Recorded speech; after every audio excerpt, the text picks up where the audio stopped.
So, Formula 1 2025 Drivers Championship is back on. So Las Vegas jeep നടക്കുന്നത് വരെ എല്ലാവരും വിചാരിച്ചിരുന്നത് ലാൻഡോ നോറിസ് തന്നെ ചാമ്പ്യൻ ആകുമെന്നാണ്. പക്ഷേ ലാസ് വേഗസ് ജീപ്പ് കഴിഞ്ഞു. ഇന്നലെ ഒരു വലിയൊരു ട്വിസ്റ്റ് നടന്നു. അതായത് മെക്ലാരൻ്റെ 2 കാറും ഡിസ്ക്വാളിഫൈ ആയി. പക്ഷേ ഇവിടെ ആദ്യം എടുത്തു പറയേണ്ടത് മറ്റേ റെഡ് ബുള്ളിൻ്റെ മോട്ടോർ സ്പോർട്ട് അഡ്വൈസറില്ലേ, മറ്റേ ഹെൽമറ്റ് താത്ത, പുള്ളി കഴിഞ്ഞ ഒരു ഇൻ്റർവ്യൂവിൽ ഇങ്ങനെ പറഞ്ഞായിരുന്നു. അതായത് മാക്സ് വെർസ്റ്റാപ്പിന് ഡ്രൈവേഴ്സ് ചാമ്പ്യൻഷിപ്പ് കിട്ടണമെങ്കിൽ ലാൻഡോ നോറിസിന് എന്തെങ്കിലും സംഭവിക്കണം. റേസ് സ്റ്റാർട്ട് ചെയ്തു, മാക്സ് സ്റ്റാർട്ട് ചെയ്തത് P2 ന്നും ലാൻഡോ തുടങ്ങിയത് P1 ന്നും.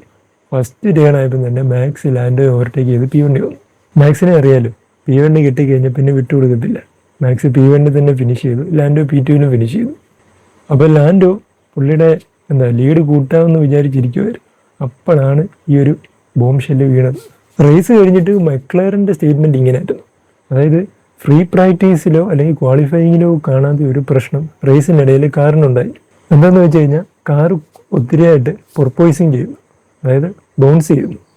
ഇവിടെ ശ്രദ്ധിക്കേണ്ട ഒരു കാര്യം എന്താണെന്ന് വെച്ച് കഴിഞ്ഞാൽ ഫ്രീ പ്രാക്ടീസിൻ്റെ സമയത്തും അതേപോലെ ക്വാളിഫയിങ്ങിൻ്റെ സമയത്തും മഴ പെയ്തായിരുന്നു. മഴ പെയ്തപ്പോൾ മെക്ലാരൻ കാറിൻ്റെ സെറ്റപ്പിൽ കുറച്ച് ചേഞ്ച് വരുത്തിയായിരുന്നു.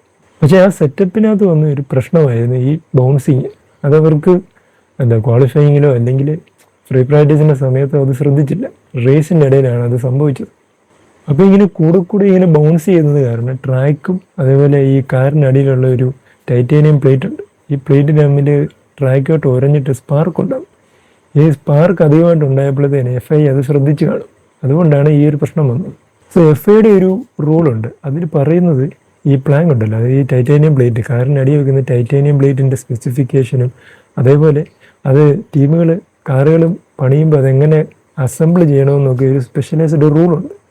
ടീമുകൾ കാറിൻ്റെ ഗ്രൗണ്ട് ക്ലിയറൻസ് ഒത്തിരി കുറയ്ക്കാതിരിക്കാൻ വേണ്ടിയാണ് FIA ഈ ടൈറ്റേനിയം പ്ലേറ്റ് കാറിനടിയിൽ വെക്കണമെന്നൊരു റൂൾ കൊണ്ടുവന്നു. അതല്ല, കാർ ഒത്തിരി ട്രാക്കോട്ട് ഉരഞ്ഞു കഴിഞ്ഞാൽ അത് കാറിന് അപകടമാണ്. സോ ഈ ടൈറ്റേനിയം പ്ലാങ്കിൻ്റെ തിക്നെസ് എത്രയാണെന്ന് ചോദിച്ചു കഴിഞ്ഞാൽ 10 mm ആണ്. അത് റേസ് കഴിഞ്ഞിട്ട് അത് 9 mm ആകാനേ പാടുള്ളൂ. 9 mm കുറഞ്ഞു കഴിഞ്ഞാൽ കാറേ ഡിസ്ക്വാളിഫൈ ആവും. സോ നിങ്ങൾ റേസ് ശ്രദ്ധിച്ചിട്ടുണ്ടെങ്കിൽ അറിയാം, ഈ കാർസ് നല്ല സ്പീഡിൽ പോകുമ്പോൾ കാറിനടിയിൽ നല്ല സ്പാർക്ക് വരുന്നതാണ്. അതുപോലെ തന്നെ FIA റാൻഡമായിട്ടാണ് കാറുകളെ ചെക്ക് ചെയ്യുന്നത്. അപ്പോൾ നിങ്ങൾ വിചാരിക്കാം FIA എങ്ങനെ കറക്റ്റായിട്ട് വന്ന് മെക്ലാരൻ്റെ കാർ ചെക്ക് ചെയ്തത്. FIA സ്റ്റുവേർഡ്സിന് എല്ലാ ടീംസിൻ്റെ റേഡിയോയിലും ആക്സസ് ഉണ്ട്, അതേപോലെ എല്ലാ ക്യാമറ ആംഗിൾസിലും ആക്സസ് ഉണ്ട്. ചിലപ്പോൾ അവർ ആ ഒരു ശ്രദ്ധിച്ചപ്പോഴത്തേനും മെക്ലാരൻ്റെ കാറിൽ നിന്ന് അധികമായിട്ട് സ്പാർക്ക് വരുന്നത് കണ്ടു കാണും. അതുമാത്രമല്ല, റേസ് നടന്നത് രാത്രിയിലുമാണ്.